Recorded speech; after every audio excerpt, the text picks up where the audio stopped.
উফ, আর পারছি না। এই ফিজিক্সের ম্যাথটা মাথা ঘুরিয়ে দিচ্ছে। দেখ তো লাবিবা, এখানে ভি এর মানটা কিভাবে বের করলো। আমার তো ক্যালকুলেশনে বারবার ভুল হচ্ছে।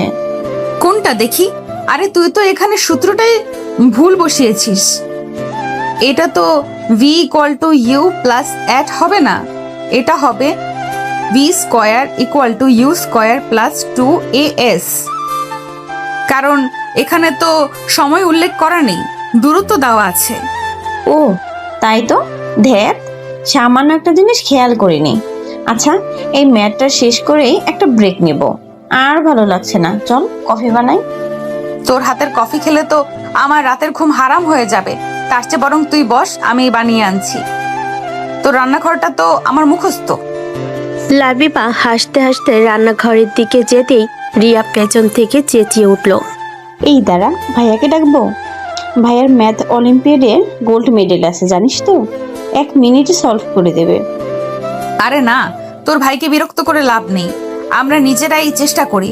সামান্য একটা অঙ্কের জন্য তোর গোল্ড মেডেলিস্ট ভাইকে ডাকতে হবে নাকি? প্রেস্টিজের ব্যাপার আছে না। লাবিবার আত্মবিশ্বাসী উত্তরে রিয়া হাসলো। ঠিক সেই মুহূর্তে ড্রয়িং রুমের দরজাটা সামান্য শব্দ করে খুলে গেল। হাতে ধোয়া ওঠা কফির মগ নিয়ে ভেতরে প্রবেশ করলো এক দীর্ঘদেহী ফর্সা যুবক। তার পরনে ছিল সাধারণ একটা টি শার্ট আর ট্রাউজার, কিন্তু চেহারায় ছিল রাজ্যের উজ্জ্বলতা। যুবকটি অর্থাৎ রাফসান ঘরে ঢুকেই সোফায় বসে থাকা লাবিবাকে দেখল। তার ঘন কালো চুল, মায়াবী চোখ আর মাসুম চেহারার দিকে তাকিয়ে রাফসানের ঠোঁটের কোণে একটা দুষ্টু হাসির রেখা ফুটে উঠল। সে রিয়ার দিকে না তাকিয়ে সরাসরি লাবিবার দিকে এগিয়ে গেল। বাহ, আমার বোনের তাহলে একটা সুন্দরী বান্ধবীও আছে। আমি তো ভাবতাম ওর সব বান্ধবী ওর মতোই পেতনি টাইপের, চোখে চশমা, মাথায় বইয়ের বোঝা, আর কথায় কথায় খালি জ্ঞান দেওয়া। রাফসানের এমন অপ্রত্যাশিত এবং সরাসরি মন্তব্যে লাবিবার ভুরু দুটো কুঁচকে গেল। সে যতটা অবাক হয়েছিল তার চেয়ে বেশি বিরক্ত হলো। একজন অপরিচিত ছেলের মুখে এমন কথা সে আশা করেনি। Excuse me. ভাইয়া তুই থামবি? কি শুরু করেছিস এসব? ও আমার বেস্ট ফ্রেন্ড লাবিবা, আর ওকে বিরক্ত করার চেষ্টা একদম করবি না। আরে আমি তো সত্যি কথাই বললাম। তোর বাকি বান্ধবীদের তো আমি চিনি। একজন তো এমনভাবে তাকায় যেন আমি ওর বই চুরি করে নিয়ে গেছি। আরেকজন তো কথাই বলতে পারে না। তাদের তুলনায় তোর এই বান্ধবী তো। রাফসান বাক্যটা শেষ না করে লাবিবার দিকে এমনভাবে তাকালো যেন সে তাকে আপাদমস্তক জরিপ করছে। লাবিবার এবার সত্যি রাগ লাগছিল। দেখুন, আপনি কে আমি জানি না, কিন্তু কারো সাথে প্রথম পরিচয় কিভাবে কথা বলতে হয় আশা করি সেই সাধারণ জ্ঞানটুকু আপনার আছে। ওহো, জ্ঞান? আমি তো আগেই বলেছিলাম আমার বোনের সব বান্ধবীরাই জ্ঞানী, কিন্তু তোমার জ্ঞানের সাথে সাথে রূপটাও আছে, এটা মানতেই হবে। বাই দ্য ওয়ে, আমি রাফসান, রিয়ার বড় ভাই, মানে এই বাড়ির সবচেয়ে হ্যান্ডসাম এবং ইন্টেলিজেন্ট পারসন। এতদিন কানাডায় ছিলাম, গত সপ্তাহে দেশে আসলাম। রাফসান নিজের প্রশংসা নিজে এমনভাবে করলো যেন এটা পৃথিবীর সবচেয়ে স্বাভাবিক ঘটনা। রিয়া লজ্জায় মুখ ঢাকলো। ভাইয়া প্লিজ তুই এখান থেকে যা তো, আমরা পড়াশোনা করছি।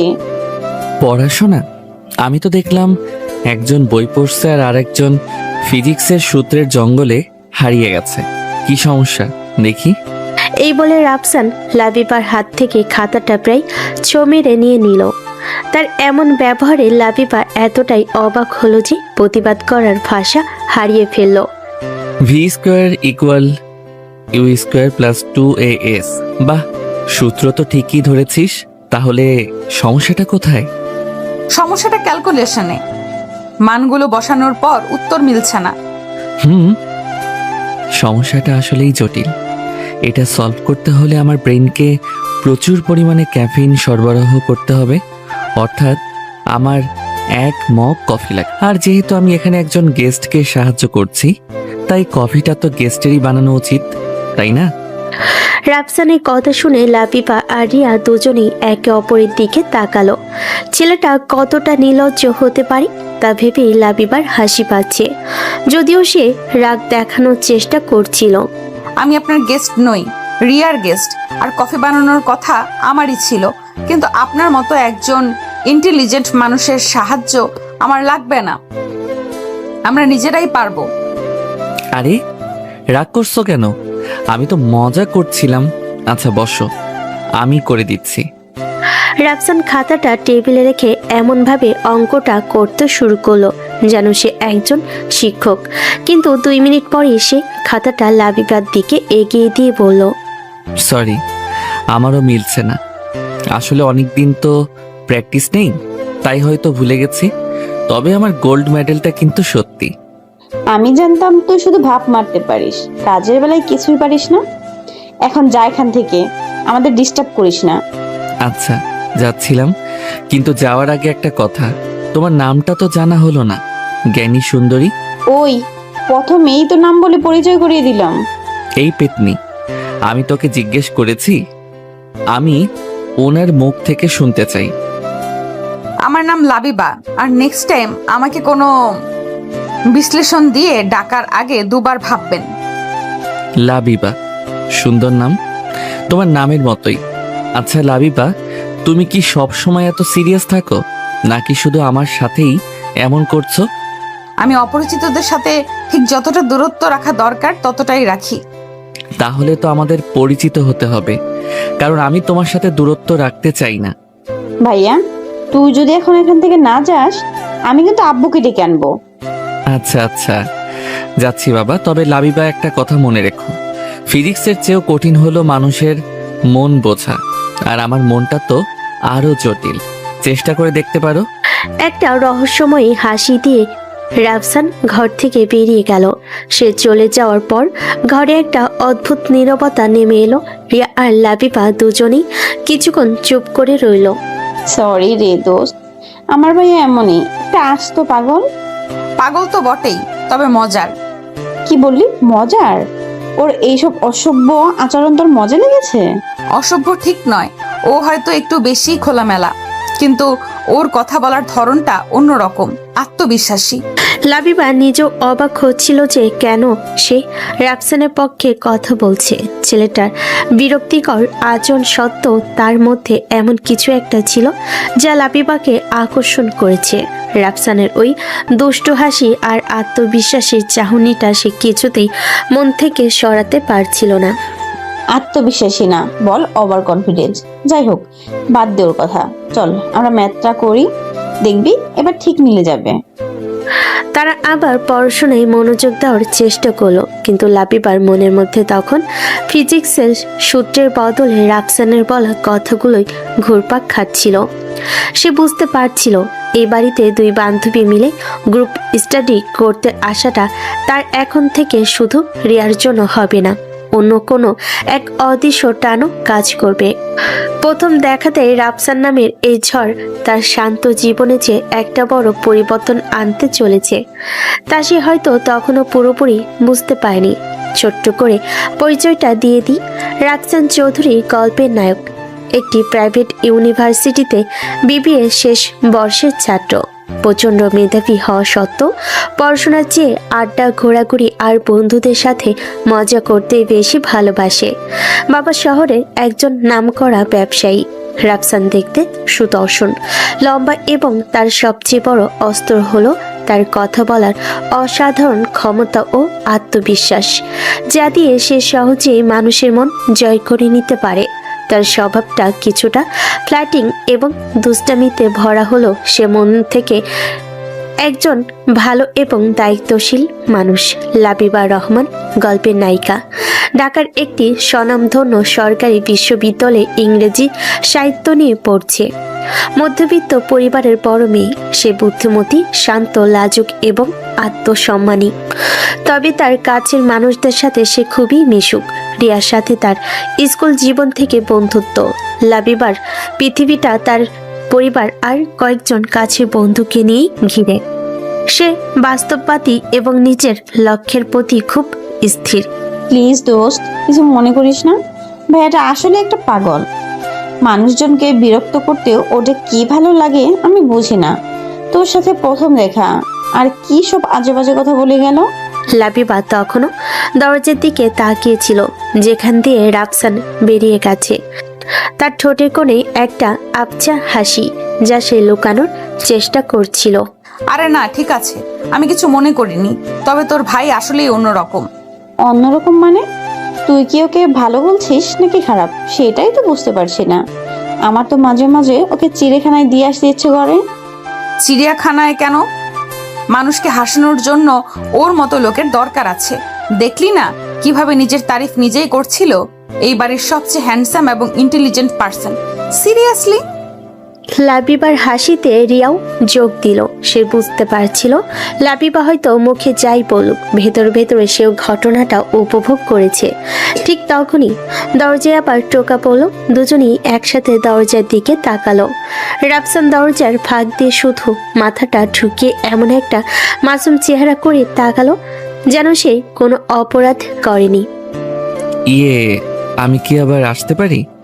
আসলে আমার মোবাইল ফোনটা ফেলে গেছি, আর মা তোমাদের দুজনের জন্য নাস্তা পাঠিয়েছে। না, আসতে পারিস না।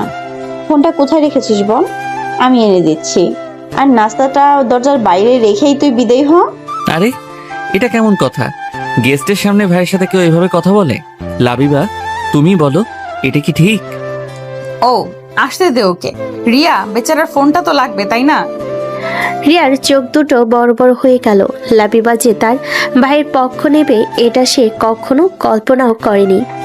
রাফসান বিজয়ী হাসি হেসে ভেতরে ঢুকলো। শুনলি তো, একেই বলে ভালো মনের মানুষ, তোর মতো হিংসুটে নয়। যাই হোক, ফোনটাও এই তো সোফার কুশনের নিচে। রাফসান ফোনটা হাতে নিয়ে যাওয়ার কোনো লক্ষণই দেখালো না, বরং ট্রে থেকে সিঙ্গারা আর সমুচার প্লেটটা নিয়ে টি টেবিলের উপর রাখলো। নাও, শুরু করো। মায়ের হাতের নাস্তা ঠান্ডা হয়ে গেলে কিন্তু আর মজা লাগবে না। বিশেষ করে এই পুদিনার চাটনিটা তো অসাধারণ। রিয়া বিরক্ত হয়ে অন্যদিকে মুখ ঘুরিয়ে নিল। লাবিবা সৌজন্যতা দেখে একটা সিঙ্গারা তুলে নিল। রাফসান ঠিক তার মুখোমুখি সোফাটায় গিয়ে বসলো। আচ্ছা লাবিবা, তোমার ওই কথাটা আমার মাথায় ঘুরছে। তুমি যেভাবে ভুরু কুচকে নাকটা সামান্য ফুলিয়ে বলেছিলে এক্সকিউজ মি, অসাধারণ ছিল। রাফসান লাবিবার গলা স্বর এবং কথা বলার ভঙ্গিটাকে হুবহু নকল করলো। তার এই ক্যারিকেচার দেখে রিয়া এবার আর রাগ চেপে রাখতে পারল না, হেসে ফেল। লাবিবার মুখটা লজ্জায় লাল হয়ে গেল। দেখুন, এটা কিন্তু একদমই ঠিক হচ্ছে না। আপনি আমাকে নিয়ে মজা করছেন। মজা কোথায় করলাম? আমি তো প্রশংসা করছি। তোমার এক্সকিউজ মি বলার মধ্যেও একটা আর্ট আছে। মনে হচ্ছে যেন শেক্সপিয়রের কোনো নাটক থেকে উঠে আসা dialogue. To be excused or not to be excused. ভাইয়া, তোর এসব ফালতু জোকস বন্ধ করবি? ও ইংরেজি সাহিত্য নিয়ে পড়ে, তার মানে এই না যে ওকে শেক্সপিয়র নিয়ে খোঁজা মারতে হবে। ওয়াও, তুমি ইংরেজি সাহিত্যের ছাত্রী? তাহলে তো খুবই ইন্টারেস্টিং ব্যাপার। আমি তো ভাবতাম শুধু কঠিন কঠিন চেহারার মেয়েরাই এসব সাবজেক্ট পড়ে। তোমার মতো আমার মতো মেয়েরা কি করে? শুধু ঘুরে বেড়ায় আর সাজগোজ করে, তাই তো? আপনাদের মতো বিবিএ পড়া ছেলেদের তো এটাই ধারণা, তাই না? মেয়েরা হয় সুন্দরী হবে, নয়তো মেধাবী। দুটো একসাথে হতে পারে না। পয়েন্টটা ভালো ধরেছ, কিন্তু আমি ঠিক তা বোঝাতে চাইনি। আমি বোঝাতে চেয়েছি তোমার মধ্যে সৌন্দর্য আর মেধার একটা দারুণ কম্বিনেশন আছে, অনেকটা ঢাকার বেইলি রোডের মতো। একদিকে ঐতিহ্যবাহী শাড়ির দোকান, আরেকদিকে আধুনিক সব ফাস্ট ফুডের দোকান, দুটোই একসাথে। ভাইয়া, তোর এই পটেটো চিপসের মতো সস্তা লাইন দেওয়া বন্ধ করবি? Bailey road, seriously? এর চেয়ে ভালো কিছু পেলি না? কেন, উপমাটা কি খুব খারাপ? আচ্ছা ঠিক আছে, তাহলে ধানমন্ডি লেক একদিকে প্রকৃতি, আরেকদিকে শহরে কোলাহল। এখন ঠিক আছে? আমার মনে হয় আপনার উপমা খোঁজার চেয়ে নিজের বিবিএর পড়াশোনায় মনোযোগ দেওয়া উচিত। তাতে হয়তো দেশের অর্থনীতিতে আপনার কোনো অবদান রাখার সুযোগ থাকবে। দেশের অর্থনীতির কথা তো পরেই ভাবা যাবে। আপাতত আমার নিজস্ব অর্থনীতির অবস্থা খুব খারাপ। আমার মনের ব্যাংকটা খালি পড়ে আছে। সেখানে তোমার মতো একজন সুন্দর ম্যানেজারের খুব দরকার। রাফসানের এমন নির্লজ্জ ফ্ল্যাটিংয়ে লাবিবা এবার কি বলবে ভেবে পেল না। সে শুধু মাথা নিচু করে হাসতে লাগলো। রিয়া দেখলো লাবিবা মোটেও বিরক্ত হচ্ছে না, বরং বেশ উপভোগ করছে। ভাইয়া তুই কি যাবি এবার? আমাদের পড়া আছে। তোর এই ফালতু পেঁচাল শোনার জন্য লাবিবা এখানে আসেনি। যাচ্ছি। তারা কিসের? আচ্ছা লাবিবা, তোমার সাথে তো ঠিকমতো পরিচয় হলো না। মানে তোমার সম্পর্কে তো কিছুই জানা হলো না, শুধু নাম আর সাবজেক্ট ছাড়া। জানার মতো তেমন কিছু নেই। আমি খুব সাধারণ একজন মেয়ে। এই কথাটা আমি বিশ্বাস করি না। কোনো মেয়ে সাধারণ হয় না। প্রত্যেকের মধ্যেই অসাধারণ কিছু লুকিয়ে থাকে। যেমন ধরো তোমার চোখ দুটো কথা বলে। তুমি যখন রেগে যাও তখন একরকম দেখায়, আবার যখন হাসো তখন অন্যরকম। রাফসানের গভীর পর্যবেক্ষণ আর আন্তরিক প্রশংসা লাবিবার সরাসরি হৃদয়ে গিয়ে লাগলো। এই প্রথম কোনো ছেলে তাকে নিয়ে এভাবে ভাবছে বা তাকে এতটা মনোযোগ দিয়ে দেখছে। সে কিছুটা অপ্রস্তুত হয়ে গেল। ও গড, ভাইয়া তুই কি আজকেই ওকে প্রপোজ করে ফেলবি নাকি? একটু তো থাম, মেয়েটা ভয় পেয়ে যাবে। আরে ভয় পাওয়ার কি আছে? আমি তো সত্যি কথাই বলছি, আর সত্যি কথা সুন্দর হয়। যাই হোক, অনেক বিরক্ত করলাম। তোমরা পড়াশোনা করো। আর হ্যাঁ লাবিবা। রাফসান দরজার কাছে গিয়ে আবার ঘুরে দাঁড়ালো। তার চোখে ছিল সেই আগের মতোই দুষ্টু কিন্তু গভীর চাহনি। ওই ফিজিক্সের ম্যাথটা যদি না মেলে তাহলে আমাকে ডাকতে পারো। আমার গোল্ড মেডেলটা কিন্তু আলমারিতে যত্ন করে রাখা আছে, প্রয়োজনে ওটার সাহায্য নেওয়া যেতে পারে। এ বলে রাফসান আর এক মুহূর্ত না দাঁড়িয়ে ঘর থেকে বেরিয়ে গেল। কিন্তু যাওয়ার আগে সে লাবিবার মনে হাজারো প্রশ্ন আর অনুভূতির একটা ঝড় তুলে দিয়ে গেল। রিয়া মাথায় হাত দিয়ে বলে, আমি ওর হয়ে তোর কাছে আবার মাপ চাচ্ছি দোস্ত। আরে ধুর, মাফ চাইছিস কেন? তোর ভাই আসলেই একটা ক্যারেক্টার। লাবিবার মুখ ক্যারেক্টার শব্দটা শুনে রিয়া নিশ্চিত হলো যে বরফ গলতে শুরু করেছে। তার ভাইয়ের এই পাগলামিটা অবশেষে সঠিক জায়গায় কাজ করেছে। মনে মনে সে একটা স্বস্তির নিঃশ্বাস পেল। সে জানতো এই খুনসুটি একটা সুন্দর সম্পর্কের প্রথম ধাপ। সেই দিনের পর প্রায় এক সপ্তাহ কেটে গেছে। আমার জীবনে যেন এক সুনামি বয়ে গেছে। আমার 24 ঘন্টার ভাবনার জগতে এখন শুধুই লাবিবার বিচরণ, পড়াশোনা, আড্ডা, বন্ধুদের সাথে ঘোরাঘুরি, সব কিছুতেই আমি কেমন যেন অন্যমনস্ক হয়ে গেছি। নিজের বেডরুমে পায়চারি করতে করতে রাফসান ফোনটা কানে চেপে ধরেছিল। ফোনের ওপাশে তার একমাত্র ভরসা তার ছোট বোন রিয়া। রিয়া কলেজ থেকে কথা বলছে।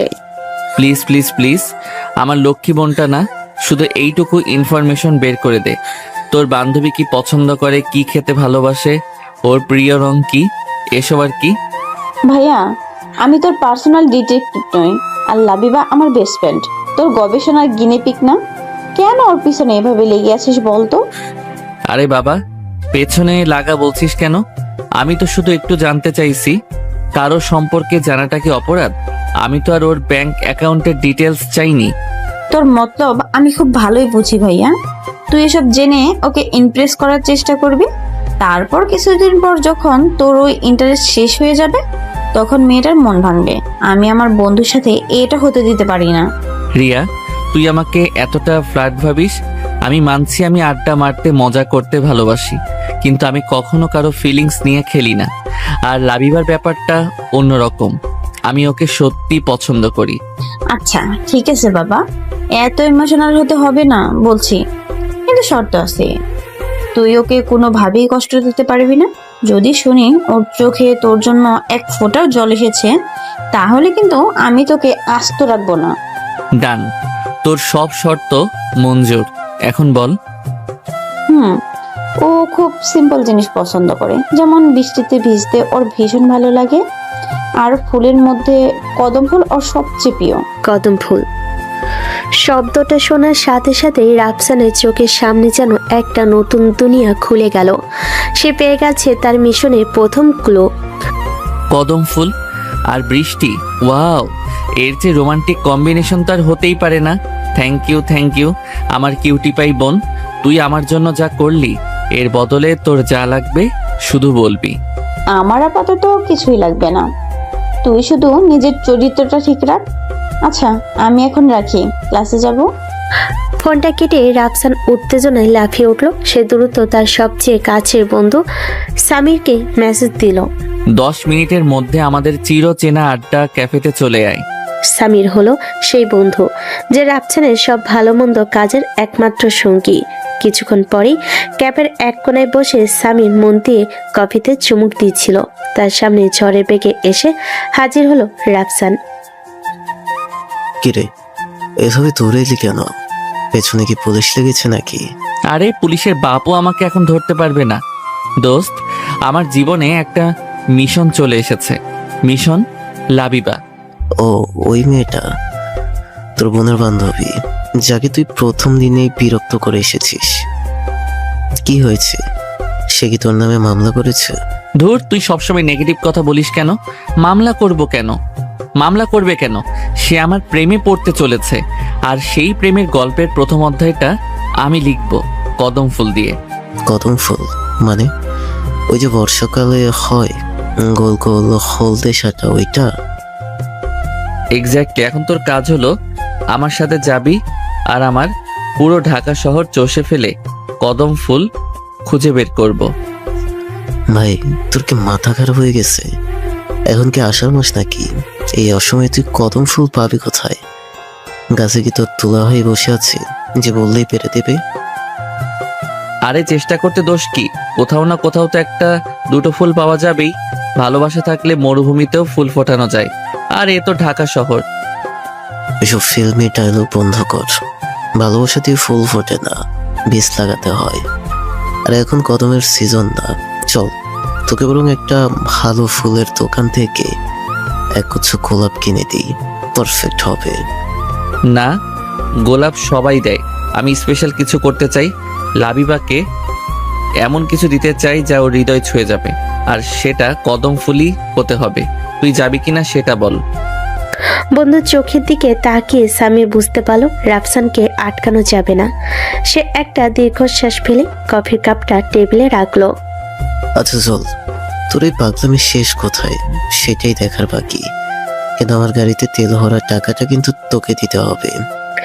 সামিরের গাড়ি তখন ঢাকা বিশ্ববিদ্যালয় এলাকার ভেতর দিয়ে যাচ্ছে। রাফসান জানালার বাইরে উন্মাদের মতো তাকিয়ে আছে, যদি কোনো কদম গাছে দেখা মেলে। ওই যে ওই গাছটা দেখ তো, ওটা কি কদম গাছ? আরে না, ওটা কাঠবাদাম গাছ। তুই কি গাছও চিনিস না? তোর সাধারণ জ্ঞান তো দেখছি তোর ফ্লাটিং এর স্কিলের চেয়েও দুর্বল। চুপ কর তো, ড্রাইভিং এ মনোযোগ দে। টিএসসির দিকে চল, ওখানে পাওয়া যেতে পারে। টিএসসি, শাহবাগ, রমনা পার্ক, কোথাও যেন কদম গাছের দেখা নেই। রাফসানের মুখটা ধীরে ধীরে হতাশায় ছেয়ে যাচ্ছে। কি হলো মিস্টার রোমিও, তোমার ভালোবাসার জোর কি কমে গেল? ফুলদার ফুটছে না। দোস্ত প্লিজ, এখন মজা করিস না, আমার সত্যি খুব টেনশন হচ্ছে। লাবিবার কাছে আমি নিজেকে প্রমাণ করতে চাই। ঠিক তখনই পুরান ঢাকার দিকে যাওয়ার একটা পুরনো গলিতে রাফসানের চোখ আটকে গেল। একটা বাড়িতে চাঁদের কার্নিশ ঘেঁষে বেরিয়ে থাকা একটা ডালে কয়েকটি গোল গোল ফুল ফুটে আছে। গাড়ি থামা, পেয়ে গেছি, ওই দেখ। কোথায়? আরে হ্যাঁ, কিন্তু ভাই এটা তো একটা বাড়ির ভেতরে, আর দেয়ালটাও তো বেশ উঁচু, কিভাবে পারবি? আরে আমার জন্য এটা কোনো ব্যাপারই না, তুই শুধু এখানে গাড়ি নিয়ে দাঁড়া, আমি 5 মিনিটে ফুল নিয়ে আসছি। সামিরের কোনো বারণ না শুনে রাফসান গাড়ি থেকে নেমে দেওয়ালের দিকে এগিয়ে গেল। দেওয়ালটা বেশ পুরনো আর শ্যাওলা পড়া। সাবধানে ভাই, পরে গিয়ে হাত পা ভাঙলে কিন্তু তোর লাবিবা আমাকেই দোষ দেবে।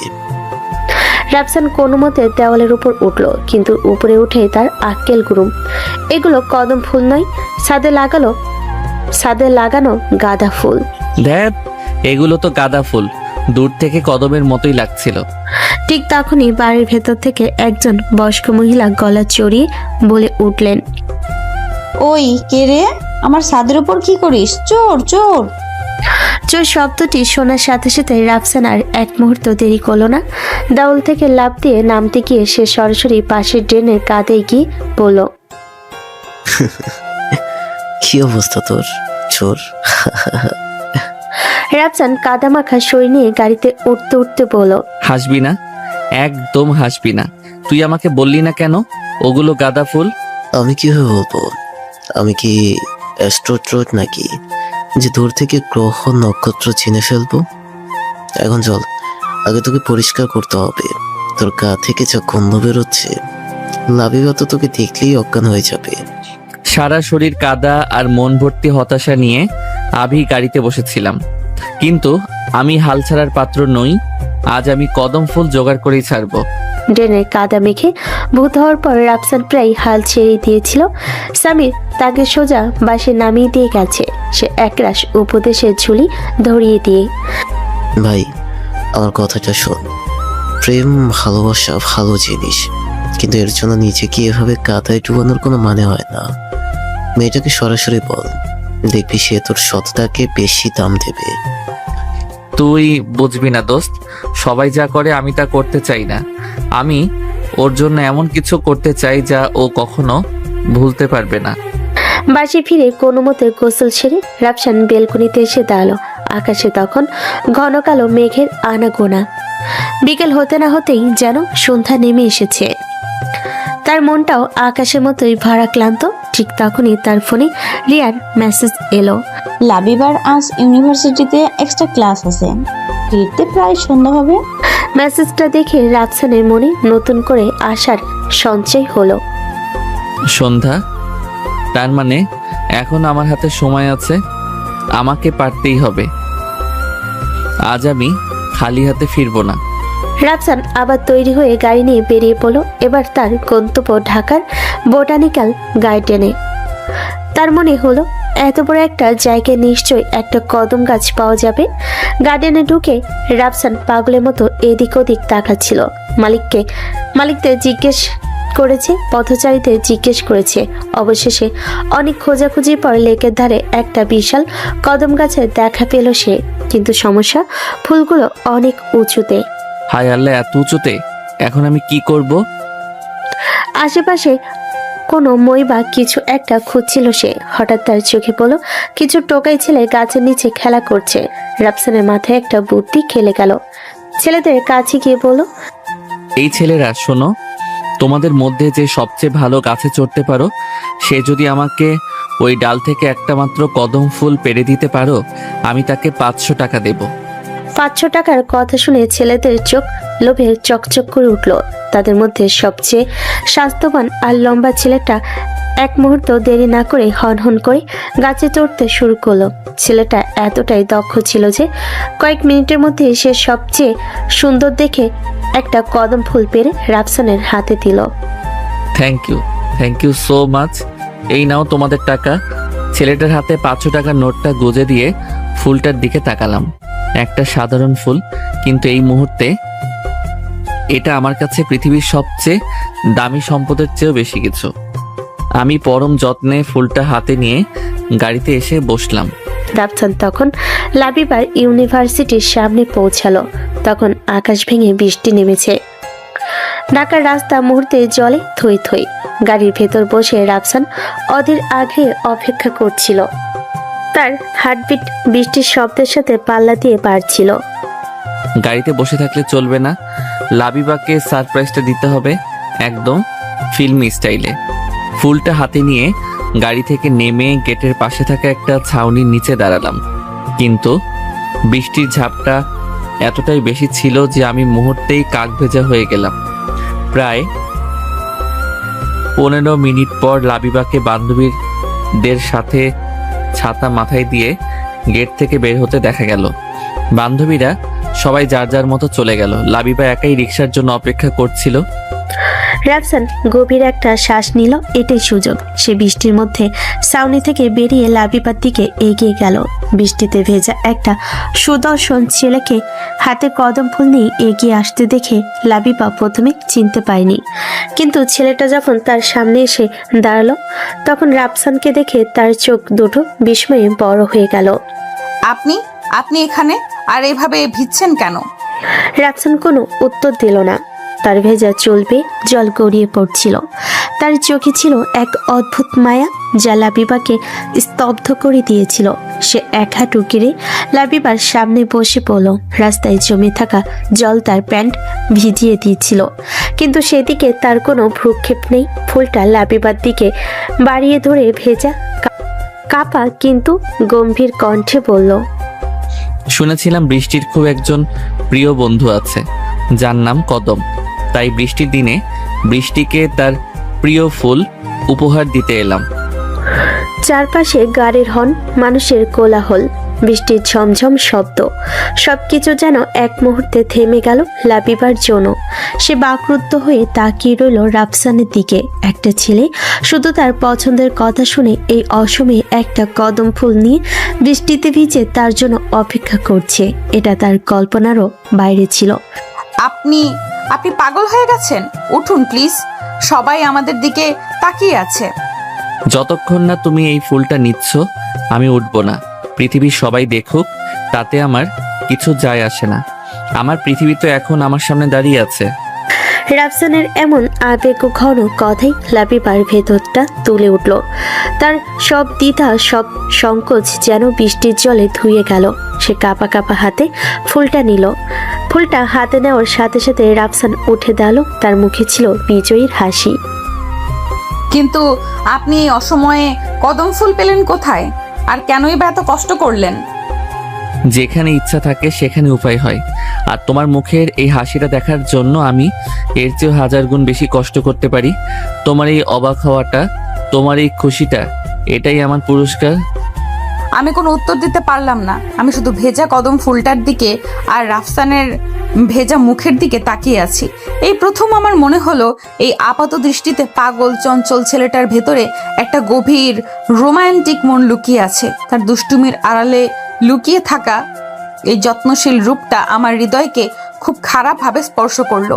রাফসান আমার ছাতার নিচে একটু আশ্রয় নিয়ে বলল, চলো তোমাকে বাসায় নামিয়ে দেই। এইভাবে বৃষ্টিতে দাঁড়িয়ে থাকলে তোমার ঠান্ডা লেগে যাবে। আর আপনার যে ঠান্ডা লাগবে সেটার কি হবে? আপনি তো পুরো ভিজে গেছেন। আমার কিছু হবে না। তোমার কাছ থেকে পাওয়া উষ্ণতাতেই আমার সব ঠান্ডা দূর হয়ে গেছে। লাবিবা লজ্জায় চোখ নামিয়ে নিল। সে চুপচাপ আমার সাথে গাড়ির দিকে এগিয়ে আসলো। গাড়িতে বসার পর আমি আমার ভেজা জ্যাকেটটা খুলে পেছনের সিটে রাখলাম। গাড়ির ভেতর তখন একটা অদ্ভুত নীরবতা, শুধু বাইরের বৃষ্টির শব্দ আর দুজনের হৃদস্পন্দনের শব্দ। এই নীরবতাই যেন বলে দিচ্ছিল হাজারো না বলা কথা। লাবিবা বুঝতে পারছিল সে রাফসান নামের এই মানুষটার প্রতি খুব দ্রুত দুর্বল হয়ে পড়ছে। কিন্তু দেখার বিষয় হলো আমাদের এই ভালোবাসার শুরুতে কোনো কালো মেঘ আসবে না তো। কদম ফুল আর বৃষ্টি সেই রোমান্টিক সন্ধ্যার পর থেকে রাফসান আর লাবিবার সম্পর্কটা এক নতুন মোড় নিয়েছে। তাদের মধ্যে আর আগের মতো জড়তা নেই। স্বাধীন ফোনে মেসেজ চলাচলই, টুকটাক কথা আর লুকিয়ে চুরিয়ে দেখা করা সবই চলছিল। রাফসান এখন আর আগের মতো নির্লজ্জভাবে ফ্ল্যাট করে না, বরং তার আচরণে একটা যত্ন আর শ্রদ্ধাবোধ ফুটে ওঠে। দেখতে দেখতে আজ লাবিবার জন্মদিন আসলো। রিয়া জোড়াজড়িতে এসে রাফসানদের বাসায় আসতে রাজি হয়েছে। লাবিবা ভেবেছিল হয়তো রিয়া আর সে মিলে ছোটখাটো একটা সেলিব্রেশন করবে, কিন্তু বাসায় ঢুকতেই তার চোখ ছানা বড়া হয়ে গেল। পুরো ঘরটা সাজানো হয়েছে সাদা আর নীল বেলুনে। মৃদু আলোয় একটা স্নিগ্ধ পরিবেশ। ঘরের মাঝখানে রাখা টেবিলে একটা সুন্দর কেক, আর সেখানে উপস্থিত লাবিবার ভার্সিটির কয়েকজন কাছের বন্ধু এবং রিয়া। সবাই একসাথে চিৎকার করে উঠল, surprise, happy birthday Labiba. Labiba এতটাই অবাক আর আবেগে আপ্লুত হয়ে গেল যে তার মুখ দিয়ে কোনো কথাই বেরোলো না। রিয়া দৌড়ে এসে তাকে জড়িয়ে ধরল। কেমন লাগলো আমার সারপ্রাইজ? সব কিন্তু আমি একা করিনি, ভাইয়াও আমাকে হেল্প করেছে। রিয়ার কথা শুনে লাবিবার চোখ দুটো অজান্তেই ঘোরের মধ্যে কাউকে খুঁজতে লাগলো। সে দেখলো ঘরের এক কোণে দরজার আড়ালে রাফসান দাঁড়িয়ে আছে। তার মুখে সেই চিরচেনা দুষ্টু হাসি, কিন্তু চোখে ছিল একরাশ স্নিগ্ধতা। লাবিবাকে তাকাতে দেখে সে আলতো করে একবার চোখ টিপল। লাবিবা রিয়ার কানে ফিসফিস করে বলে, এইসব করার কি দরকার ছিল? আমি তো চুপ, একদম কোনো কথা না। আজ তোর দিন, চল চল, আগে কেকটা কাটবি। কেক কাটা হলো। সবে মিলে হই হুল্লোড় করে লাবিবাকে কেক মাখিয়ে দিল। এরপর শুরু হলো উপহার দেওয়ার পালা। বন্ধুরা সবাই বই, ড্রেস, কসমেটিক এসব দামি উপহার দিচ্ছিল। লাবিবা হাসি মুখে সবার উপহার গ্রহণ করছিল। সব শেষে যখন উপহার দেওয়া প্রায় শেষ, রাফসান লাবিবার দিকে এগিয়ে এলো। তার হাতে ছিল খুব ছোট্ট সাদামাটা র্যাপিং পেপারে মোড়ানো একটা বক্স। এক বন্ধু বলে, কি ব্যাপার রাফসান ভাই, এত ছোট গিফট? আপনার মতো বড় লোকের ছেলের কাছ থেকে তো আমরা আরো বড় কিছু আশা করেছিলাম। উপহারের আকার দিয়ে তার মূল্য বিচার করতে নেই বন্ধু, ভেতরের জিনিসটার আবেগ দিয়ে বিচার করতে হয়। রাফসান বক্সটা লাবিবার দিকে বাড়িয়ে দিল। লাবিবার বুকের ভেতরটা ধুকপুক করছিল। সে খুব সাবধানে বক্সটা হাতে নিল। খুলে দেখো, আশা করি তোমার ভালো লাগবে। লাবিবা কাপা কাপা হাতে র্যাপিং পেপারটা খুলল। ভেতরে একটা সাধারণ জুয়েলারি বক্স। সে খুব সাবধানে বক্সটা খুলল, আর ভেতরে জিনিসটা দেখার সাথে সাথে তার পুরো পৃথিবীটা যেন এক মুহূর্তের জন্য থমকে গেল। বক্সের ভেতরে ভেলভেটের উপর রাখা ছিল রূপোর তৈরি একটা ছোট্ট অর্ধচন্দ্রের মতো দেখতে লকেট। লকেটটার ডিজাইন খুব সাধারণ, কিন্তু লাবিবার কাছে এর চেয়ে অসাধারণ কিছু আর হতে পারে না। তার চোখ দুটো জলে ভরে এলো। সে বাকরুদ্ধ হয়ে একবার লকেটটার দিকে, আরেকবার রাফসানের দিকে তাকাচ্ছিল। কিরে, পছন্দ হয়েছে? লাবিবা কোনো উত্তর দিতে পারল না। তার গাল বেয়ে টপ টপ করে জল গড়িয়ে পড়ছিল। বন্ধুরা সবাই অবাক হয়ে তাকিয়েছিল। একটা সাধারণ লকেটের জন্য কেউ এভাবে কাঁদে? এটা এটা তুমি কোথায় পেলে? অনেক খুঁজেছি, পাইনি, তাই একজন কারিগরকে দিয়ে ছবি আঁকিয়ে বানিয়ে নিয়েছি। হয়তো হুবহু একরকম হয়নি, কিন্তু চেষ্টা করেছি। আসলে ছোটবেলায় লাবিবার মা ওকে ঠিক এরকমই একটা লকেট দিয়েছিল। ওটা ওর মায়ের দেওয়া শেষ স্মৃতিচিহ্ন ছিল। কিন্তু কয়েক বছর আগে ওর কলেজ থেকে ফেরার পথে বাস স্ট্যান্ডে লকেটটা হারিয়ে যায়। এরপর থেকে ও আর কখনোই গয়না পরেনি। রিয়ার কথা শুনে ঘরের মধ্যে পিনপতন নীরবতা নেমে এলো। সবাই বুঝতে পারলো এটা শুধু একটা উপহার নয়, এটা লাবিবার হারিয়ে যাওয়া আবেগ, তার মায়ের স্মৃতি। লাবিবা আর নিজেকে সামলাতে পারল না। সে বক্সটা হাতে নিয়ে ঘর থেকে দ্রুত বেরিয়ে ছাদে যাওয়ার সিঁড়ির দিকে চলে গেল। ঢাকার রাতের আকাশ, চারপাশে উঁচু উঁচু বিল্ডিংয়ের টিমটিমে আলো, মৃদু বাতাস বইছে। ছাদের এক কোণায় রেলিং ধরে দাঁড়িয়ে আছে লাবিবা। তার এক হাতে লকেটটা ধরা, আর অন্য হাতে সে চোখ মুছছিল। কিছুক্ষণ পর সিঁড়ির দরজায় একটা ছায়া দেখা গেল। রাফসান খুব ধীর পায়ে লাবিবার পাশে এসে দাঁড়ালো। সে কোনো কথা বলল না, শুধু চুপ করে রাতের আকাশের দিকে তাকিয়ে রইল। অনেকক্ষণ নীরবতার পর লাবিবা প্রথম কথা বলল, ধন্যবাদ শব্দটা বোধহয় খুব ছোট হয়ে যাবে। আপনি জানেন না আপনি আজ আমাকে কি ফিরিয়ে দিয়েছেন। এটা শুধু একটা লকেট না, এটা আমার মা, আমার মার ছোঁয়া। আমি জানি। কিভাবে? রিয়া কি আপনাকে সব বলে দিয়েছে? রিয়া শুধু ঘটনাটা বলেছে, কিন্তু তোমার কষ্টটা আমি তোমার চোখ দেখে বুঝেছিলাম। যেদিন প্রথম তোমার আর রিয়ার পুরনো অ্যালবাম দেখছিলাম, একটা ছবিতে তুমি এই লকেটটা পরেছিলে, আর তোমার মুখে যে হাসিটা ছিল, সেই হাসিটা আমি আর কখনো তোমার মুখে দেখিনি। আমি শুধু সেই হাসিটাকে ফিরিয়ে আনতে চেয়েছিলাম।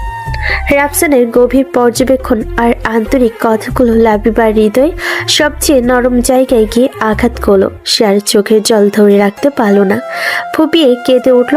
রাফসান খুব আলতো করে লাবিবার চোখের জল মুছে দিয়ে বলল, তোমার চোখে জল দেখার জন্য কিন্তু আমি এত কিছু করিনি। তোমার হাসির জন্যই আমি সব করতে পারি। রাফসানের স্পর্শ আর তার গভীর কথাগুলো লাবিবার কান্নার গতিকে থামিয়ে দিল। সে ভেজা চোখে রাফসানের দিকে তাকালো। সেই চোখে ছিল কৃতজ্ঞতা, বিস্ময় আর না বলা ভালোবাসা। সেই মুহূর্তে আমাদের মধ্যে আর কোনো কথা হলো না, কোনো শব্দের প্রয়োজনও ছিল না। আমাদের চোখই যেন একে অপরের সাথে হাজারো কথা বলে নিচ্ছিল। আমার চোখে ছিল প্রতিশ্রুতি আর গভীর ভালোবাসা, আর লাবিবার চোখে ছিল আত্মসমর্পণ আর নির্ভরতা। চারপাশে সব কোলাহলকে ছাপিয়ে আমরা দুজনে যেন এক নতুন পৃথিবীর সন্ধান পেলাম, যে পৃথিবীটা শুধু আমাদের দুজনের। সিঁড়ির দরজায় রিয়া সে দাঁড়িয়েছিল। ভাই আর বান্ধবীর এই আবেগঘন মুহূর্তটা দেখে সে আর ভেতরে না ঢুকে মুচকি হেসে সেখান থেকে চলে গেল। সে বুঝতে পারল তার ভাইয়ের এলোমেলো জীবনটা এবার একটা সুন্দর দিশা পেতে চলেছে। লাবিবার জন্মদিনের সেই আবেগঘন রাতের পর প্রায় 6 মাস কেটে গেছে। শীতের রুক্ষতা কাটিয়ে প্রকৃতিতে এখন বসন্তের ছোঁয়া, ঠিক যেমনটা লেগেছে আমার আর লাবিবার সম্পর্কে। খুনসুটি, মান অভিমান আর ভালোবাসায় সম্পর্কটা এখন অনেক বেশি পরিণত এবং গভীর। ঢাকার বেইলি রোডের ক্যাফে চ্যারিটি নামের একটা ছোট্ট ছিমছাম কফি শপ, এখন এটা আমাদের প্রিয় জায়গা হয়ে উঠেছে। এখানকার কোলাহলহীন পরিবেশটা আমাদের খুব পছন্দ। আজকেও আমরা দুজন জানালার পাশের নির্দিষ্ট টেবিলটাতেই বসে আছি। লাবিবার হাতে থাকা হ্যামলেট বইটা বন্ধ করে বলল, উফ, আর পারছি না। শেক্সপিয়ারের লেখাগুলো যতই পড়ি ততই যেন আরো জটিল মনে হয়। আচ্ছা, তোমার কি মনে হয় হেমলেট কি সত্যিই পাগল হয়ে গিয়েছিল, নাকি পুরোটাই তার অভিনয় ছিল? রাফসান তখন লাবিবার দিকেই এক দৃষ্টিতে তাকিয়েছিল। তার হাতে থাকা কফির কাপটা ঠান্ডা হয়ে যাচ্ছে, সেদিকে তার কোনো খেয়াল নেই। লাবিবার প্রশ্নে সে যেন ঘোর থেকে বাস্তবে ফিরল। কি বললে? হ্যামলেট? আরে বাদ দাও তো হ্যামলেটকে। যে নিজের ভালোবাসাকেই রক্ষা করতে পারে না, তার সম্পর্কে জেনে কি হবে? তার চেয়ে বরং আমার দিকে তাকাও। তোমার চোখের দিকে তাকালে আমি পুরো একটা মহাকাব্য পড়ে ফেলতে পারি। আবার শুরু হলো তোমার ফিল্মি ডায়লগ। একটু তো সিরিয়াস হতে শিখো। আমি একটা সিরিয়াস প্রশ্ন করলাম আর তুমি? আমি তো সবচেয়ে সিরিয়াস কথাটাই বললাম। তোমার চেয়ে সিরিয়াস বিষয় আমার জীবনে আর কি আছে বলো? আমার বিবিএর ফাইনাল এক্সাম দরজায় কড়া নাড়ছে, আর আমি এখানে বসে তোমার চোখের মহাকাব্য পড়ছি। এর চেয়ে বেশি সিরিয়াস আর কি হব? আচ্ছা হয়েছে, এখন কফিটা শেষ করো, একদম ঠান্ডা হয়ে গেছে। তোমার জন্য আবার অর্ডার করতে হবে নাকি? না, লাগবে না। আচ্ছা, একটা কথা বলি। বলো। ভাবছি ফাইনাল এক্সামটা শেষ হলে আব্বুর সাথে তোমার ব্যাপারে কথা বলবো। আমাদের বিজনেসে জয়েন করার আগে আমি সবকিছু গুছিয়ে নিতে চাই। রাফসানের মুখে বিয়ের কথা শুনে লাবিবার বুকের ভেতর ধক করে উঠল। যদিও তারা তাদের ভবিষ্যৎ নিয়ে অনেক স্বপ্ন দেখে, কিন্তু এভাবে সরাসরি কথাটা বলেই সে কিছুটা অপ্রস্তুত হয়ে গেল। এত তাড়াতাড়ি? আমার তো এখনো মাস্টার শেষ হতে প্রায় 1.5 বছর বাকি, আর তোমার ক্যারিয়ারও তো কেবল শুরু হবে। তাতে কি হয়েছে? তুমি তো পড়াশোনা বিয়ের পরেও চালিয়ে যেতে পারবে, আর ক্যারিয়ার তোমাকে পাশে পেলে আমি যে কোনো ক্যারিয়ারেই সফল হব। তুমি হচ্ছ আমার লাকি চার্ম। রাফসান খুব আলতো করে টেবিলের উপর রাখা লাবিবার হাতটা নিজের হাতের মধ্যে নিল। ভাবো তো একবার, রোজ সকালে ঘুম থেকে উঠে আমি তোমার মুখটা দেখব। তুমি আমার জন্য কফি বানাবে, আর আমি তোমার জন্য অপেক্ষা করতে করতে পত্রিকা পড়ার ভান করব। তারপর তুমি যখন শাড়ি পরে তৈরি হবে, আমি তোমার দিকে তাকিয়ে মুগ্ধ হয়ে বলবো, আজ তোমাকে ঠিক যেন। চুপ, একদম চুপ। কি সব কল্পনা করছো তুমি? আর আমি শাড়ি পরতে পারি না, তুমি জানো না? আর তোমার জন্য কফি? কোনোদিনও না। আমি নিজের কফি বানাতেই তো আলসেমি লাগে। আরে সমস্যা নেই, তাহলে আমি তোমার জন্য কফি বানাবো। বেড টি এর বদলে বেড কফি। আইডিয়াটা কেমন? আর শাড়ি পরতে পারো না তো কি হয়েছে, আমি পরিয়ে দেব। আমার নিজের কফি বানাতেই তো আলসেমি লাগে। তুমি দিন দিন অসভ্য হয়ে যাচ্ছ রাফসান। আচ্ছা বাদ দাও এসব কথা। রিয়া প্রায় জিজ্ঞেস করে আমরা কবে বিয়ে করব। মেয়েটা আমাদের নিয়ে খুব এক্সাইটেড। হবেই তো। ওর তো ডাবল লাভ। একদিকে ভাইয়ের বিয়ে, আরেকদিকে বেস্ট ফ্রেন্ড ভাইয়ের বউ হয়ে আসছে।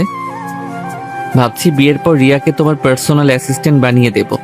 যখন তুমি আমাদের বাড়ির বউ হয়ে আসবে, তখন তোমার সব ফরমাস ওই খাটবে। কি? ছি ছি, ও আমার ননদ হবে, আমি ওকে দিয়ে কাজ করাবো? তুমি না যা তা বলো। আরে আমি তো মজা করছিলাম, বরং আমরা তিনজন মিলে পুরো বাড়িটাকে মাথায় তুলে রাখবো। মা তো এখনই তোমাকে ছাড়া কিছু বোঝে না, সেদিনও বলছিল লাবিবার মতো এমন লক্ষ্মী মেয়ে হয় না। তাদের এই মিষ্টি আলাপ আর ভবিষ্যতের রঙিন স্বপ্নগুলো ক্যাফের স্নিগ্ধ পরিবেশে যেন নতুন মাত্রা যোগ করছিল। দুজনের চোখে ছিল একসাথে জীবন কাটানোর একরাশ আশার আনন্দ। তার এতটাই নিজেদের মধ্যে মগ্ন ছিল যে খেয়ালই করেনি ক্যাফের দরজায় দাঁড়িয়ে কেউ একজন তীক্ষ্ণ দৃষ্টিতে তাদের দিকে তাকিয়ে আছে। রাফসান আর লাবিবা যখন তাদের ভবিষ্যতের মিষ্টি স্বপ্নে বিভোর, ঠিক তখনই একটা পরিচিত কিন্তু অপ্রত্যাশিত কণ্ঠস্বর তাদের তন্ময়তা ভাঙল। রাফসান, তুই এখানে? কণ্ঠস্বরটা শুনে রাফসান আর লাবিবা দুজনেই দরজার দিকে তাকালো। লম্বা ফর্সা আকর্ষণীয় এক তরুণী তাদের টেবিলের দিকেই এগিয়ে আসছে, আর তার পরনে আধুনিক পোশাক, চোখে দামি ব্র্যান্ডের সানগ্লাস আর ঠোঁটে আত্মবিশ্বাসী হাসি। তাকে দেখে রাফসানের হাসি খুশি মুখটা কেমন যেন একটু ফ্যাকাশে হয়ে গেল। নেহা, তুই কবে দেশে এলি? তরুণীটি, অর্থাৎ তার নাম নেহা, রাফসানের প্রশ্নের উত্তর না দিয়ে প্রায় দৌড়ে এসে তাকে চেয়ার থেকে টেনে তুলে শক্ত করে জড়িয়ে ধরল। এই আশঙ্কিকতায় রাফসান অপ্রস্তুত হয়ে গেল। লাবিবা অবাক চোখে তাকিয়ে রইল এই নাটকীয় দৃশ্যের দিকে। সারপ্রাইজ কেমন দিলাম তোকে, একবার ফোনও করিনি। ভেবেছিলাম একেবারে সামনাসামনি এসে চমকে দেব। কতদিন পর দেখলাম তোকে, তুই তো একদম আগের মতোই আছিস, একটুকু বদলাসনি। রাফসান নিজেকে ছাড়িনি, কিছুটা অস্বস্তির সাথে বলল, হ্যাঁ, তা হঠাৎ করে এলি যে, কিছু না জানিয়ে? আরে আমার বাবার পোস্টিং তো আবার ঢাকাতেই হয়েছে, তাই আমরা পার্মানেন্ট শিফট করে গিয়েছি। এখন থেকে আমি এখানেই থাকবো, তোর সাথে এখন রোজ দেখা হবে। নেহার কথায় রাফসানের মুখে কোনো আনন্দের ছাপ দেখা গেল না। সে আর চোখে একবার লাবিবার দিকে তাকালো। লাবিবা চুপচাপ বসে আছে, তার মুখে কোনো অভিব্যক্তি নেই, কিন্তু তার চোখ দুটো রাফসানের কাছে হাজারো প্রশ্ন করছে। ও আচ্ছা, ভালো। তা ইনি হচ্ছেন লাবিবা। রাফসান লাবিবার পরিচয় করিয়ে দিতে নেহা যেন এই প্রথম লাবিবাকে খেয়াল করলো। সে লাবিবার দিকে এমনভাবে তাকালো যেন কোনো মূল্যবান জিনিসের খুদ পরীক্ষা করছে। নেহা হাতে থাকা দামি ব্যাগটা পাশের চেয়ারে রেখে মেকি মিষ্টি হেসে বলল, ও হাই, আমি নেহা, রাফসানের বেস্ট ফ্রেন্ড। আমরা স্কুল লাইফ থেকে একসাথে। তুমি? আমি লাবিবা, রিয়ার বান্ধবী। লাবিবা ইচ্ছে করে রাফসানের পরিচয় না দিয়ে রিয়ার বান্ধবী হিসেবে নিজের পরিচয় দিল। সে দেখতে চাইছিল নেহার প্রতিক্রিয়া কি হয়। ও, রিয়ার বান্ধবী? That's so sweet. তার মানে তো তুমি আমাদের পরিবারই একজন। বসো বসো। রাফসান, তুই তো আমাকে পরিচয় করিয়ে দিচ্ছিলি না। আমি তো ভাবলাম তুই তোর কোনো ফ্যান ক্লাবের মেম্বারের সাথে ডেটে এসেছিস। নেহা, ভালোভাবে কথা বল। লাবিবা আমার খুব কাছের একজন মানুষ। আরে আমি আবার কি বললাম? আমি তো মজাই করছিলাম, তুই তো জানিস আমি সব সময় এমনই। আচ্ছা লাবিবা, তুমি কিছু মনে করো না প্লিজ। আসলে রাফসানকে অন্য কোনো মেয়ের সাথে এভাবে একা দেখতে আমি অভ্যস্ত নই, তো তাই একটু অবাক হয়েছি। সময়ের সাথে সাথে তো অনেক কিছুই বদলে যায়, অভ্যাসও তার ব্যতিক্রম নয়। লাবিবা শান্ত কিন্তু বুদ্ধিদীপ্ত উত্তরে নেহার মুখের হাসিটা এক মুহূর্তের জন্য মিলিয়ে গেল। সে বুঝতে পারল এ মেয়েটা যতটা সাধারণ দেখতে ততটা সাধারণ নয়। যাই হোক, শোন রাফসান, মনে আছে তোর আমরা একবার স্কুল পালিয়ে ফ্যান্টাসি কিংডমে গিয়েছিলাম? তুই তো সেদিন রোলার পোস্টারে চড়ে ভয়ে প্রায় কেঁদে ফেলেছিলি। আমি তোর হাতটা কি শক্ত করে ধরে রেখেছিলাম। নেহা ইচ্ছে করে এমন সব পুরনো স্মৃতিচারণ করতে লাগলো যেখানে লাবিবার কোনো অস্তিত্ব নেই। সে বোঝাতে চাইছিল রাফসানের জীবনে তার গুরুত্ব কতটা বেশি। রাফসান খুব অস্বস্তিতে পড়ে গেল। নেহা, ওসব অনেক আগের কথা, এখন এসব বলে কি হবে? তুই কফি খাবি? আরে না, আমার একটু তাড়া আছে, মায়ের সাথে শপিং এ যেতে হবে। আমি তো শুধু এই ক্যাফেটার পাশ দিয়ে যাচ্ছিলাম, হঠাৎ তোকে দেখে যেতে পারলাম না। আচ্ছা আমি এখন উঠি। লাবিবা, তোমার সাথে পরিচিত হয়ে খুব ভালো লাগলো। আশা করি আমাদের আবার দেখা হবে। নেহা উঠে দাঁড়ালো। সে রাফসানকে বিদায় জানানোর জন্য আবার জড়িয়ে ধরল এবং ঠিক সে মুহূর্তে লাবিবার দিকে তাকিয়ে একটা অদ্ভুত রহস্যময়ী হাসি দিল। নেহা রাফসানকে ছেড়ে দিয়ে লাবিবার দিকে ঝুঁকে সে খুব নিচু স্বরে বলল, একটা কথা বলি, কিছু মনে করো না। রাফসান তো আগে এমন ছিল না, ও ছিল খুব চঞ্চল, বুনো, অ্যাডভেঞ্চারের প্রিয়। এখন তো দেখছি ও খুব শান্ত আর দায়িত্বশীল হয়ে গেছে, অনেক বদলে গেছে ছেলেটা। এতটুকু বলে নেহা আর এক মুহূর্ত দাঁড়ালো না। একটা বিজয়ী হাসি দিয়ে সে ক্যাফে থেকে বেরিয়ে গেল, কিন্তু তার বলা শেষ কথাগুলো বিষাক্ত তীরের মতো লাবিবার মনে গেঁথে গেল। ক্যাফের ভেতর তখন পিনপত নীরবত রাফসান দেখলো। লাবিবার উজ্জ্বল মুখটা কেমন যেন মেঘে ঢেকে গেছে। ক্যাফেতে আসার সময় যে আনন্দটা ছিল সেটা আর নেই। রাফসান লাবিবার হাতটা আবার ধরে বলল, সরি, ও আসলে এমনই, একটু বেশি কথা বলে। সে আমার বেস্ট ফ্রেন্ড, তাই না? ছিল এক সময়, মানে এখনো বন্ধু, কিন্তু ঠিক আগের মতো না। ও অনেক বছর দেশের বাইরে ছিল তো, তাই হয়তো। তুমি নাকি আগে খুব বুনো আর চঞ্চল ছিলে? আরে ওসব স্কুল লাইফের কথা, তখন বয়স কম ছিল, তাই একটু একটু পাগলামি তো সবাই করে। তুমি ওর কথাই কিছু মনে করো না প্লিজ। না, মনে করার কি আছে? আমি তো শুধু জানতে চাইলাম, তোমার অতীত সম্পর্কে তো আমি কিছুই জানি না। লাবিবার গলা স্বর অভিমানের সুর স্পষ্ট। সে রাফসানের কাছ থেকে কিছু লুকাচ্ছে না, কিন্তু নেহার আগমন যেন তাদের সুন্দর স্বচ্ছ সম্পর্কটার মধ্যে একটা অদৃশ্য দেওয়াল তুলে দিয়েছে, একটা সন্দেহের ছোট বীজ বপন করে গেল। লাবিবার মনে যে রাফসানকে সে চেনে, সে কি আসল রাফসান, নাকি তার আড়ালে অন্য কোনো রাফসান আছে যার খবর শুধু নেহারাই জানে? এই ছোট্ট প্রশ্নটাই তাদের মজবুত সম্পর্কের দেওয়ালে প্রথম ফাটল ধরিয়ে দিল। নেহা চৌধুরী রাফসানের বাবার পুরনো এক বিজনেস পার্টনারের একমাত্র মেয়ে। ছোটবেলা থেকেই তারা একসাথে বড় হয়েছে, একই স্কুলে পড়েছে। নেহা দেখতে খুব সুন্দরী ও আধুনিক এবং প্রচণ্ড আত্মবিশ্বাসী। তার পরিবারও চৌধুরী পরিবারের মতোই প্রভাবশালী। নেহা ছোটবেলা থেকেই রাফসানকে একতরফাভাবে ভালোবাসে। তার ধারণা ছিল তাদের দুজনের যেহেতু পারিবারিক স্ট্যাটাস এক, তাই তাদের বিয়েটা অবধারিত। সে রাফসানের চঞ্চল এবং কিছুটা বেপরোয়া স্বভাবকে খুব পছন্দ করত এবং নিজেকে সেই জীবনের অংশ মনে করত।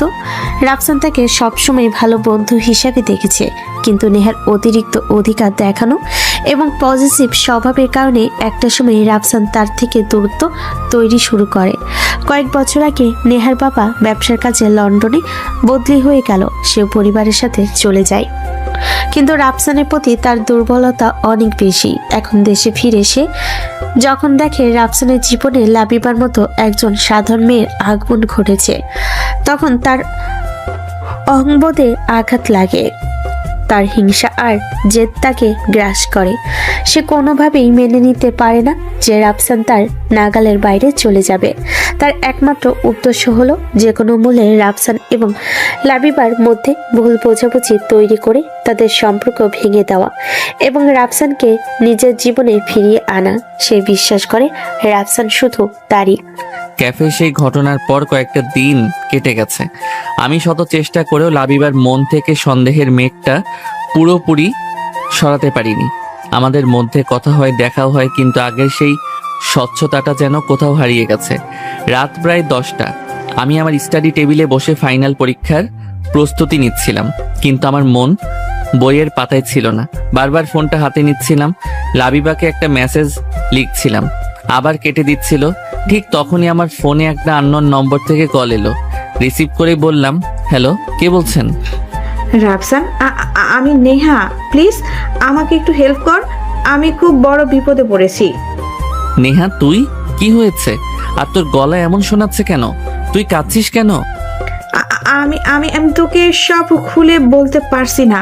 তুই কি প্লিজ একবার হাতিঝিলে পেছনে ওই নির্জন রাস্তাটাতে আসতে পারবি? আমার গাড়িটা নষ্ট হয়ে গেছে আর কিছু লোক আমাকে ফলো করছে। আমার খুব ভয় করছে রাফসান। কি? তুই ওখানে একা একা কি করছিস? আঙ্কেলকে ফোন করেছিস? না না, বাবাকে বললে খুব চিন্তা করবে। প্লিজ তুই চলে আয়। তুই ছাড়া আমার আর কেউ নেই এখানে। তুই না এলে ওরা আমার অনেক বড় ক্ষতি করে ফেলবে। নেহার কান্না ভেজা আতঙ্কিত কণ্ঠস্বর শুনে রাফসানার স্থির থাকতে পারল না। বন্ধুত্বের খাতিরে হলো তার যাওয়া উচিত বলে মনে করলো সে। আচ্ছা আচ্ছা, তুই একদম ভয় পাস না, ওখানেই থাক, আমি আসছি, 10 মিনিটের মধ্যে আসছি। ফোনটা কেটে রাফসান গাড়ির চাবি নিয়ে প্রায় দৌড়ে ঘর থেকে বেরিয়ে গেল। সে একবার ভাবলো না এটা তার জন্য সাজানো একটা নিখুঁত ফাঁদ হতে পারে। রাফসান যখন সেখানে পৌঁছালো, সে দেখলো রাস্তার একপাশে নেহার গাড়িটা পার্ক করা, আর একটু দূরে নেহা দাঁড়িয়ে আছে। তার পাশে আরো 3-4 জন বলিষ্ঠ চেহারার লোকগুলো নেহাকে ঘিরে কিছু একটা বলছে। রাফসানের মাথায় রক্ত উঠে গেল। সে গাড়ি থেকে নেমে লোকগুলোর দিকে দৌড়ে গেল। এই কি হয়েছে এখানে? ওর সাথে কি করছেন আপনারা? রাফসানকে দেখি লোকগুলো যেন আরো আগ্রাসী হয়ে উঠল। তাদের মধ্যে একজন এগিয়ে এসে রাফসানের কলার চেপে ধরল।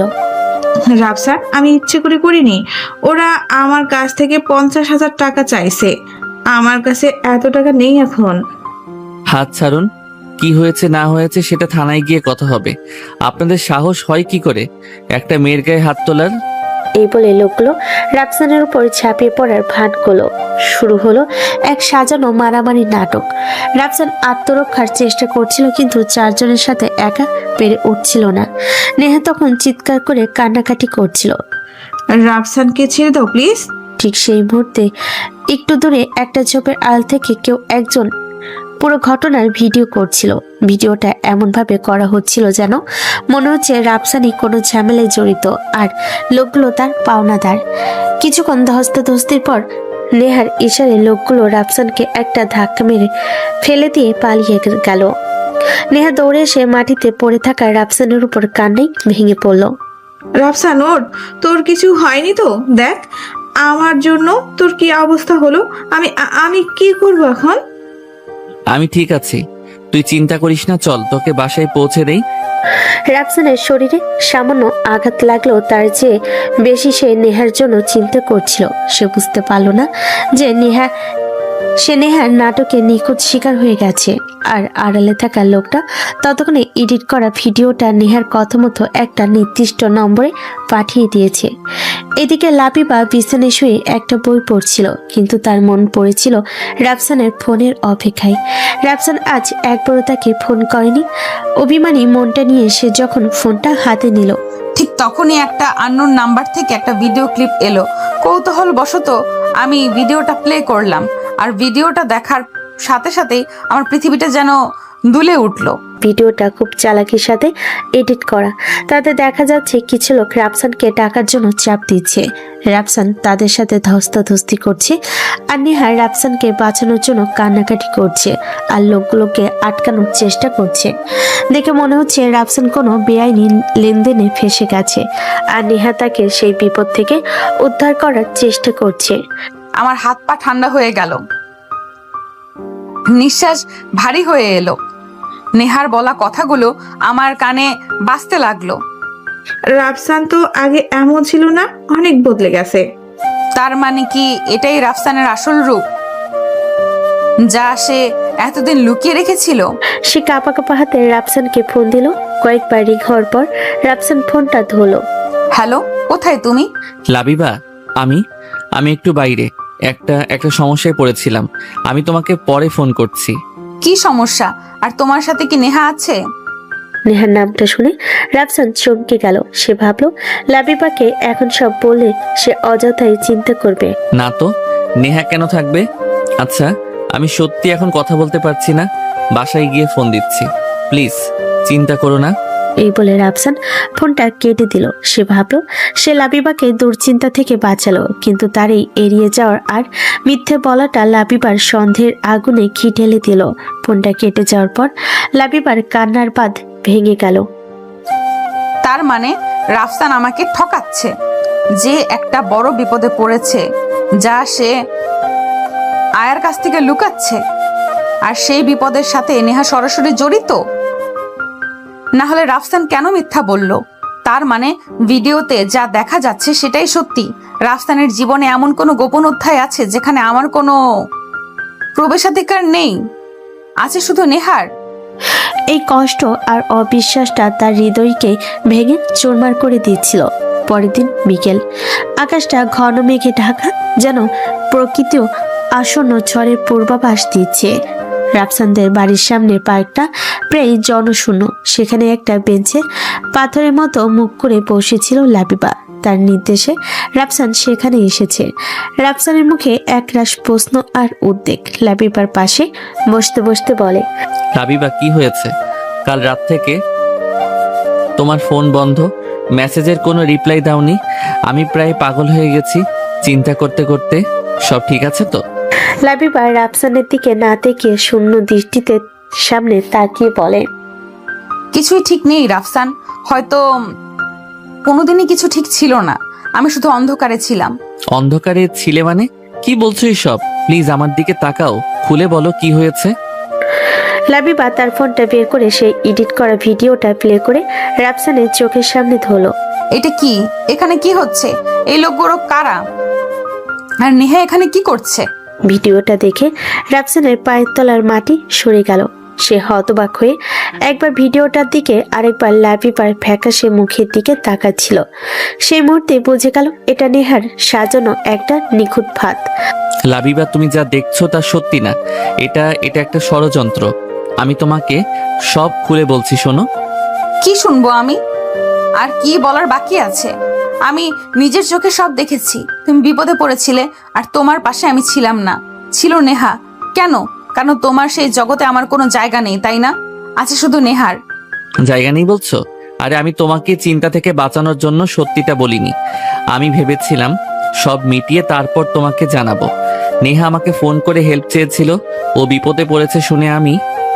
বিপদে পড়েছিল নাকি বিপদটা তোমারই ছিল? কোনো টাকার লেনদেন, কোনো বেআইনি কাজ যার জন্য ওরা তোমাকে মারধর করেছিল?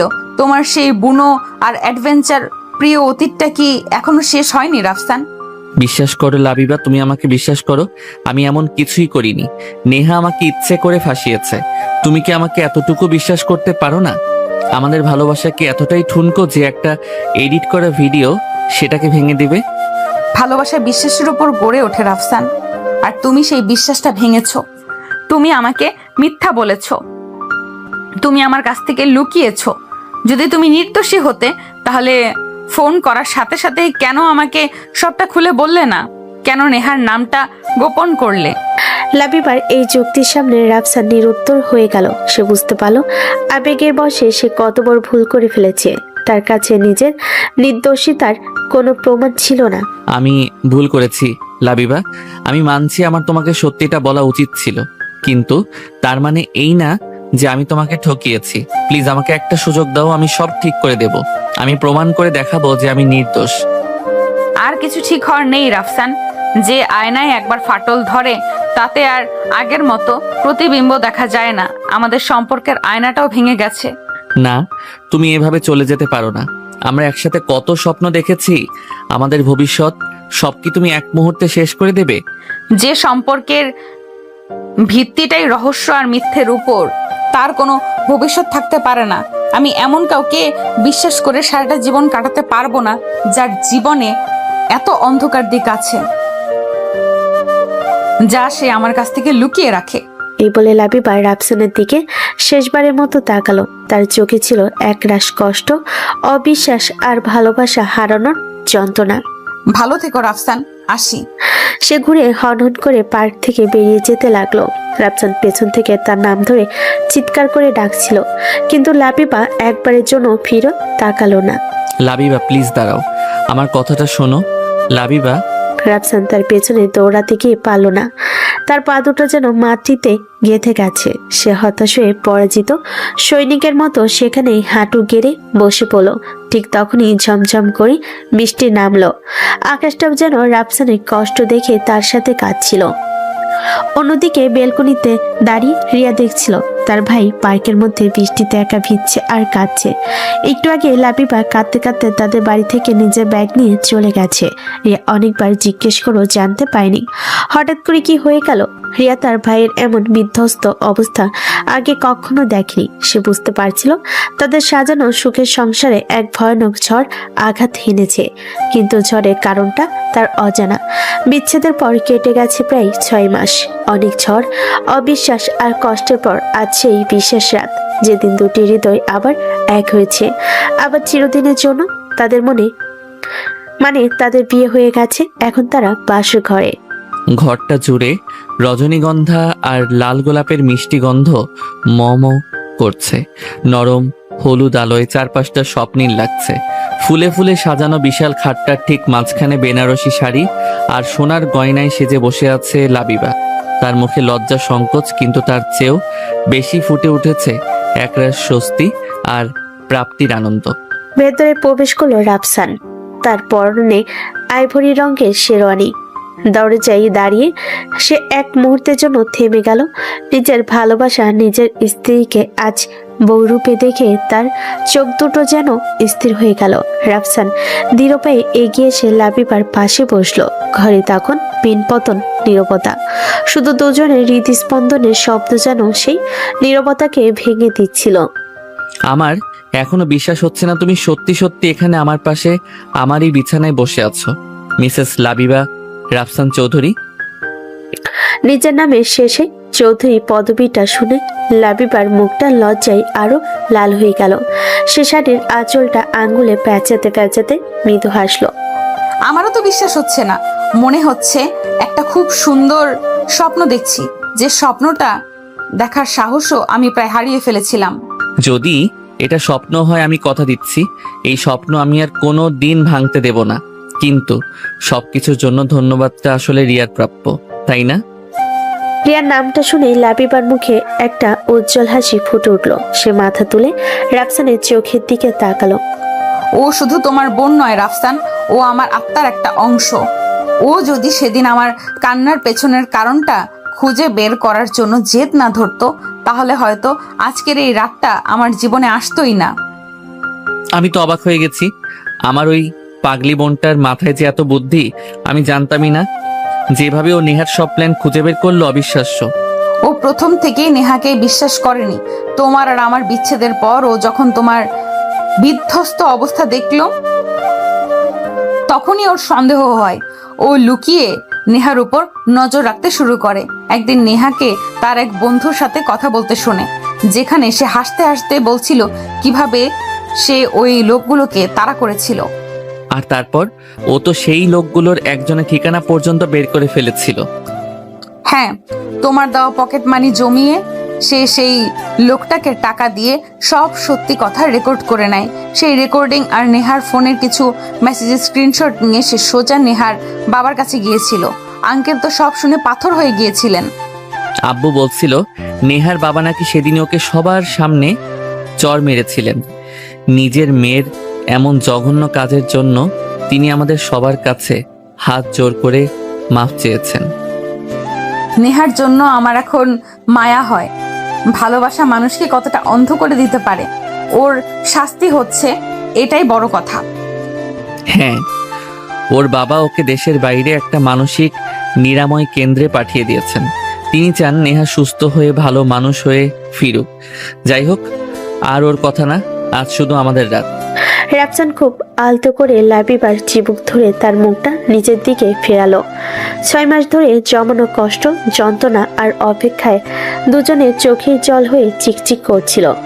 ওই 6টা মাস আমি মরে গিয়েছিলাম লাবিবা, প্রত্যেকটা মুহূর্ত মরেছি।